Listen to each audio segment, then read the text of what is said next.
بنحب حد عايزينه انه يبادلنا نفس الشعور. مهم لينا ان احنا بنكون عايزين نعرف المفاتيح اللي تخلي الشخص اللي قدامنا ده اللي احنا بنحبه يبادلنا بقى نفس الشعور. فاكيد عايزين نعرف المفاتيح والاسرار، مش يبادلنا نفس الشعور وبس، لا كمان ويشتاق لينا. تمام كده؟ يلا بقى بينا نبدأ.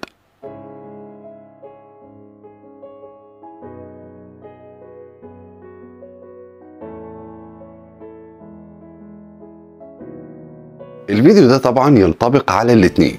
السر الاول بقى لازم تكون انسان غامض، يعني ما تقولش كل شيء عنك.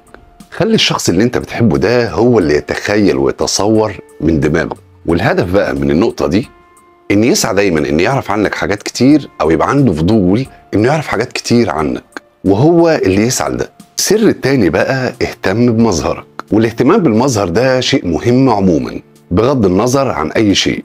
المهم بقى لما تهتم بمظهرك ده هيخلي الشخص اللي انت بتحبه ياخد عنك فكرة كويسة، هتبقى في نظره بقى انسان متألق وجذاب. السر التالت بقى خليك ذكي وانت بتتعامل مع الشخص ده وانت بتتواصل معاه.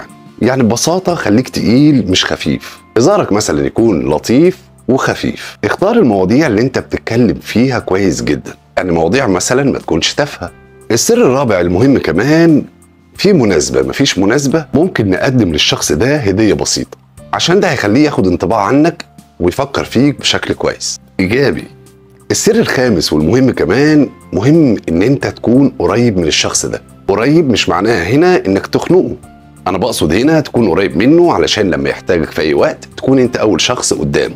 السر بقى السادس والاخير، مهم انك تكون انت شخصية متفائلة وايجابية مع الناس اللي حواليك. يعني ما تكونش بقى انسان متشائم وتتكلم دايما على الحاجات السلبية، لان لما بتكون شخص ايجابي هتكون جذاب اكتر، والشخص اللي انت بتحبه ده هيفضل ان يكون قريب منك طول الوقت. لو عملتم بقى الست اسرار دول باكد لكم ان شاء الله شريك حياتكم او الانسان اللي انتوا بتحبوه او تتمنوه ان يكون شريك حياتكم، الحاجات دي هتجيب نتيجة كويسة جدا. والاهم بقى ان احنا نعمل الحاجات اللي انا قلتها دي باقتناع مننا. تمام؟